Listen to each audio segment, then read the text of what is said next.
Thank you very much, ladies and gentlemen of the media. This morning we experienced a disruption of commuter rail services in the Western Cape as a result of a cut in electricity supply by Eskom, affecting 4 of the PRASA supply line stations.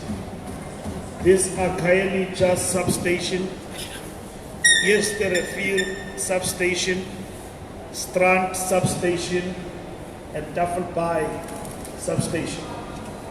The consequence of this is that the entire Western Cape rail service has been suspended for the afternoon peak, as trains were not able to operate without traction power supply. Eskom has cited overdue payment of 34 days of their Western Cape electricity account of 4 million rand.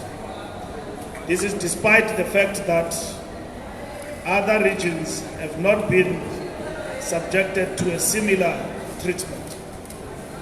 Of equal concern is the fact that Eskom had declared Metrorail a priority user at the start of load shedding, and cuts of traction power is unprecedented.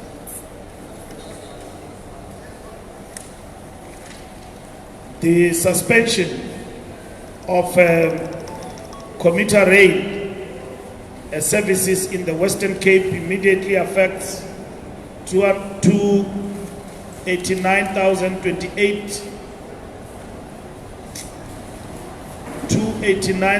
commuters who rely on the Metrorail service during the afternoon peak. Equally, this action represents the deepening of the crisis facing PRASA. It is a matter of public record that PRASA is experiencing a cash flow crisis as a result of depleted operational budget, while a significant amount in excess of 18 billion rand remains tied in the capital budget. The budget delivered by the Minister of Finance was bittersweet for our efforts to turn the fortunes of PRASA around. While we acknowledge that over the years, PRASA has faced critical challenges that impacted on its ability to deliver a reliable commuter rail service, we have equally made significant strides to halt the decline and accelerate the interventions to maintain the service and modernize commuter rail. Over the last few months, we have engaged with the National Treasury, not only to demonstrate the importance of allowing PRASA to retain the current baseline allocation, but to also convert a portion of the capital budget to alleviate the operational budget challenges.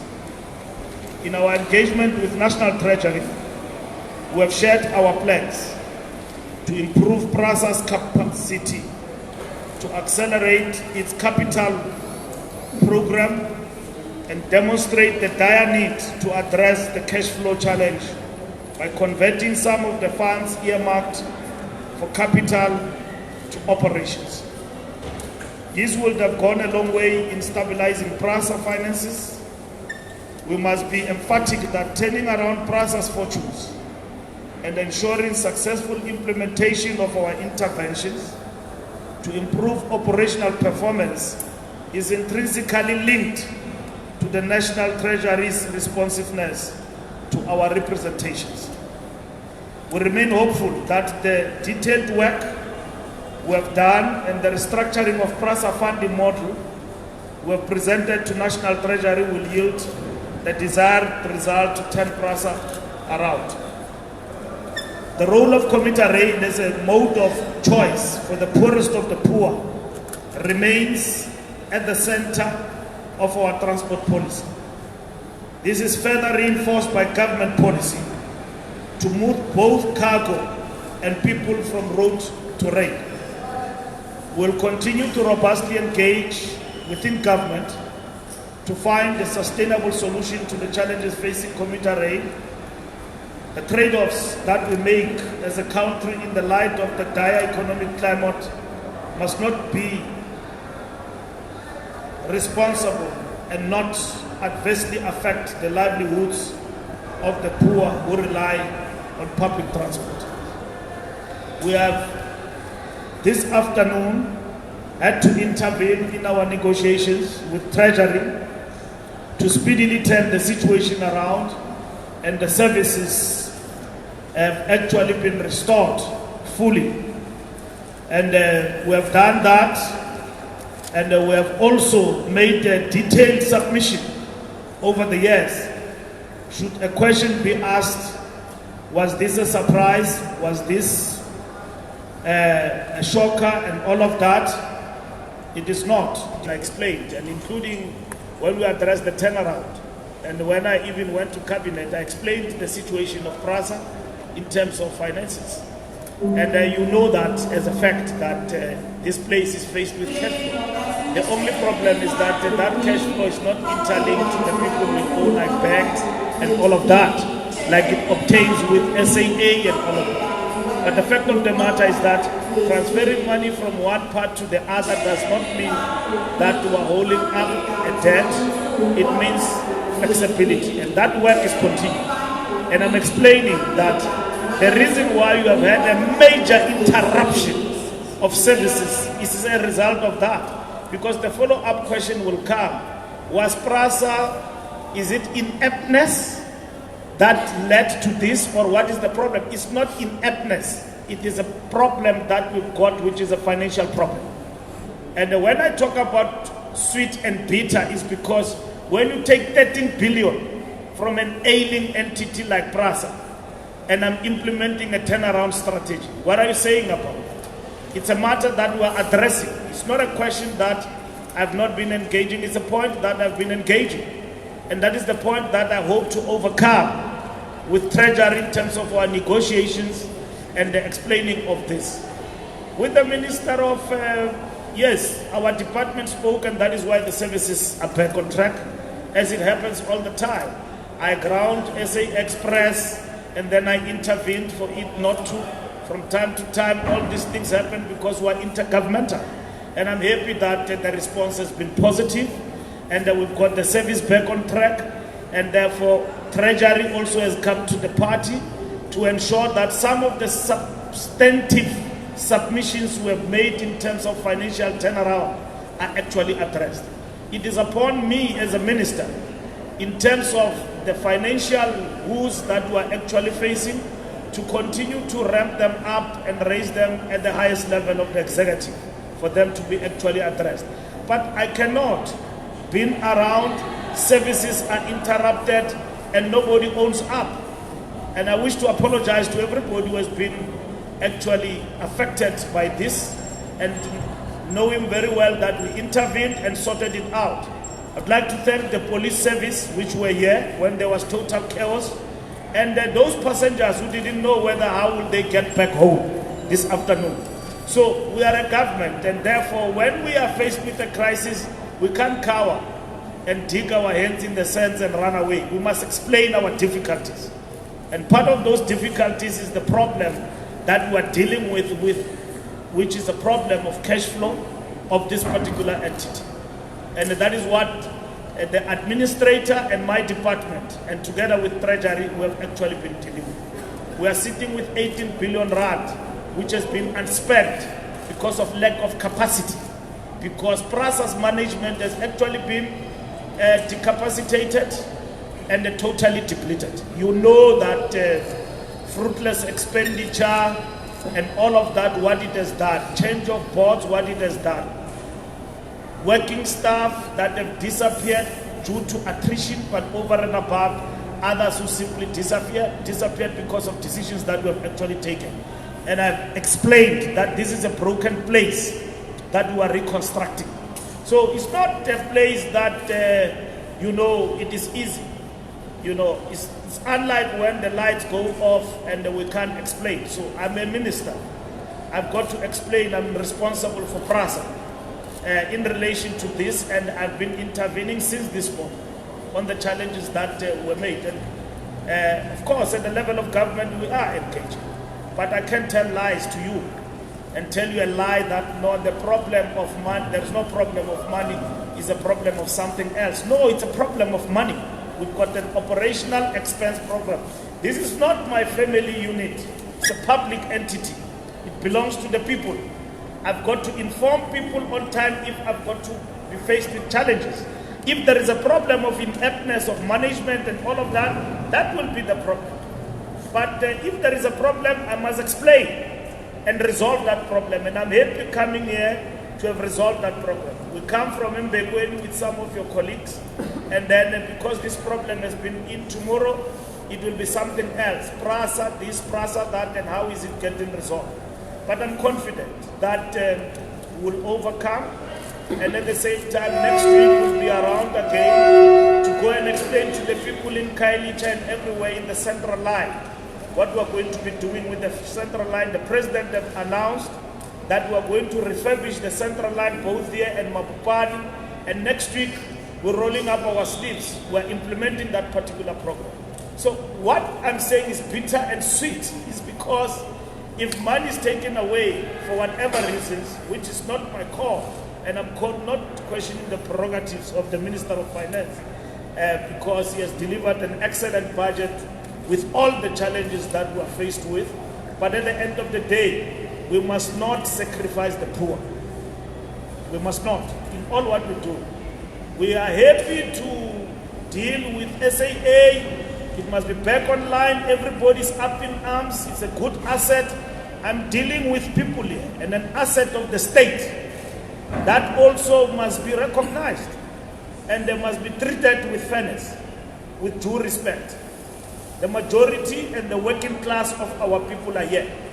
I am sitting here as a minister, marches after marches, trade unions marching to me. I'm taken to court for all this and that, for intervening in this place. People are saying to me I must give a proper transport system in the Western Cape. And at the same time, money is taken away from me. What should I do? I must be diplomatic about it. No, I can't. When it is announced in public. The Minister of Finance announced for me and you. You never asked me what is my analysis of the budget. Nobody asked me about that. When 13.2 billion rand is taken from public transport, and at the same time I'm faced with the challenge of addressing challenges of PRASA, which I put it to everybody to know about it. And tomorrow you'll be asking me, Mbalula, your plan of PRASA, where is it? I must tell you now that when you take money from me, when I'm implementing a project which has collapsed because of corruption and been run down over the years, I'm bringing semblance of stability in this place, then I must be supported all round. And I'm not that kind of a person who's going to keep quiet about it. I engage, as I will explain, including the actions that would have been taken. So like I said, if it is ineptness, we'll deal with it. The same as if it doesn't deliver, Maseko is doing his thing here, he's not delivering, we'll deal with it in terms of the proper procedures and all of that, and that's it. And so that is what we will basically deal with actually going forward. But I'm happy that we are marching on and we found each other. Will this not happen in terms of the plan I've got and what I've been briefed about and what we know we have submitted to Treasury? Once that is addressed, this will not happen. We'll be able to offset the debt and we'll be able to experience operational support for them to ensure that the trains are running. We'll be able to ensure that all operational things that need to be done here are actually supported. All the plans that we've got to employ security in the trains and all of that to ensure that we've got this place protected will be addressed. It can't be addressed through the capital expenditure, because capital expenditure is going to build fairways, refurbish the trains, bring in the signal, upgrade and deal with the question of the run-down cables and all of that. That's what capital expenditure and modernization program I've inherited is going to do. That goes for here and everywhere in the country. But this place does not have operational expense. Why does it not have an operational expense? Because it is not revenue viable. Because it has not been generating revenue over the years. Because people are not buying tickets, trains are not running on time, it is bent down, and all trains get to be bent down from time to time. So we've got a plan which we are implementing, and that plan is accompanied by a sound financial checking and a meeting of time frames based on that. So we're not looking at going to borrow money from IMF. We've got the money, we must spend it. And then to ensure that we're cushioned, we should be in a position and that to transfer part of the money from this side to that side. But that is not my call. I'm not dealing with finance. Finance will give us that go ahead to deal with this particular issue. And for as much as it will affect me so that that does not happen, I must then make my case clear with regard to the state of affairs here. Now, people are disrupted. There is no trains the whole of the afternoon. And that is why it was important for us to intervene, sort that thing out. But at the same time, we owe South Africa an apology and at the same time explanation about why was there such a disruption. That's what it is, and that's how it goes. I thank you very much. Thank you, Honourable Minister, and thank you so much, colleagues, for coming through. One last question, but you see we could have taken it in the first round. Quick one. No, everybody else is done. Everybody else is done, so it's just you. Minister Sinay from Daily Maverick. The first question is, Minister, Eskom crisis is not new. Was this one of the first responsibilities the administrator had to deal with? The second question is the cash flow. You're talking about cash flow, and that PRASA doesn't have money. Does that mean that they don't have money to pay the staff? And the last one, I know you're talking about Metrorail and how Eskom assured you that Metrorail is a priority during load shedding. So just please explain that process to me, and how did it come that when it's not during load shedding, the services get shut off? Thank you. First, let me explain to you. Before even the administrator came into place, PRASA was faced with this, and at some point, these negotiations continued. What the administrator has done, together with his team, making a thorough analysis, was to say for us for it not to occur, we need to put up a case. But over and above that, what is our plan? Among others is to address this. So what happens is that it doesn't just happen. You apply to Treasury because monies are fixed and they are allocated. And then you will know, as I know, that you know as Maverick, that there's been this money that has been unspent. You ask many questions, among others, why do you want to transfer 5 billion rand to DBSA? Do you recall? Because there was no capacity to spend within PRASA. Remember that. And then why? Because PRASA management and staff that deals with all these issues was depleted. So you were sitting with money there that was not being spent. On the other side, operational expenditure was going high and gobbled up. And that is why we were negotiating, since I came in as the minister, the transfer of 5 billion rand to DBSA. That did not come to fruition. Now, the administrator, when he came into office, dealt with this particular issue. Unfortunately, things don't move at a faster pace in government. Intervention was made, Eskom was paid, monies were transferred at some point. You are right, it's not the first thing. But we're not working on short-term solution. Now you look at this place, including people who are owned by PRASA, okay? Who have run that services here legit and all of that. They've done work, not crooks, right? Who are due to be paid. They can't be paid. And they are small businesses, some of them, their businesses are going down, they have not been paid. It's a bulk of them because we don't have operational expense. Now, you deal with that totality and submit to Treasury and ask for deviation. And that's where we are. For part of it to be sustainable. But over and above that, to be in a position to address the issue of operational expenses. That is what is important. So when you see this disruption, it happens precisely because those negotiations did not come to fruition and you negotiating and submitting to treasury. So none of these people, including the administrator, will transfer money or spend in PRASA without a treasury. That is what is important. And that is the capacity we're dealing with and that we're built. And all of this should then come to fruition over a period of time to address these challenges. So when I address the issue of further depletion because of rollovers and lack of expenditure on this part of the world, we must understand why that happened. It happened because of certain circumstances, which we all are alive to. Management, boards, and all of that, which was a big challenge. So when you intervene in the manner we are intervening, you then begin to address issues. Maybe our problem is that we are not interlinked in our intervention financially, like SAA say to the banks, whom we must go borrow money and all of that, and such that it will raise the ire of everybody that the place is bankrupt. Okay? This place is not bankrupt, it's broken, right? But we can, with what we've got, shoveling around and shifting things around to be able to offset and address some of the challenges that are facing us. So, should it not be because of the disruptions and everything else has been addressed as we are requesting from the Treasury, we will not be here explaining ourselves about the disruption, because everything will be flowing smoothly. Now that that disruption happened, we need to explain ourselves about what caused the disruption majorly. And will it happen tomorrow? No.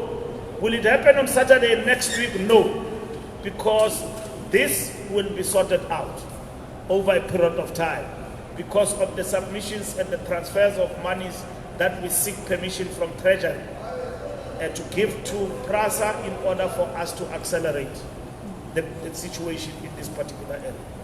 Is PRASA faced with the challenge of finances? Yes. Huge in terms of operational expenses. And that point, you know it, like I know it myself, because those declarations were made in Parliament and even in the annual report, you will know that there's been that particular challenge. Money has been gobbled up in fruitless expenditure, and that is why we're here where we are. So when we talk fruitless expenditure and we deal with people in the manner in which we have done, is because it results in this. If monies were well spent, the place was properly run, and then it was managed properly, we will not be talking about disruptions this afternoon. Operational expenses will be there and all of that, everything would have been properly spent. In this particular instance, no, billions have gone down, bottomless pit, and this is what we are actually addressing. We are closing the pit, and the closing the pit means that we've got to get something from somewhere to address it. Like when there is drought, you need rain, all right, for a bumper agricultural season. Now the rain we need here is the rain of money in order for us to address this. Will that be addressed? Yes, it will be addressed. But it has taken us a bit longer and longer in terms of addressing that. So that's no attack to Treasury. They are doing what they are supposed to do. I'm simply explaining to you the challenges that PRASA is faced with and the fact that what we are doing to address those particular challenges. So it is important, because tomorrow somebody will say PRASA is in a dire strait, there are challenges, as though these issues we have never spoken about them and that they are not actually being addressed. And it is upon us to ensure that this does not occur, and therefore this particular reality, like the plans we've got to address them, are expedited and addressed. And now what I'm raising, when I raise the issue of bitter and sweet about yesterday's budget, is because it takes part of the money from PRASA away. And then that is the biggest challenge that we're faced with. It means in the shoveling and reshuffling, in the work that needs to be done going to the future, it means some of the plans we've got, including capital expenditure programs, will suffer and at the same time they will be delayed for some time. So next time, understand that, and understand that what does the budget means to us when it is said that there is an adjustment. There is an adjustment from IPTN, which is integrated public transport network, that affect Msunduzi, that affect Mbombela, that affect Buffalo City, because they've been given money by Treasury. It's almost 10 years they've been sitting on it, not doing anything on it. Now, with huge challenges that are facing us, we can't afford people sitting on money and misusing it for other things when we are faced with challenges. So that is why monies are get to be taken away and be reallocated. But PRASA, because we are intervening, must be treated with kid gloves, because it is a big project and at the same time a sensitive area. It's not a normal place. But I can tell you, with the plans that we've got that I've presented to you, this place will be different within the period allocated going forward.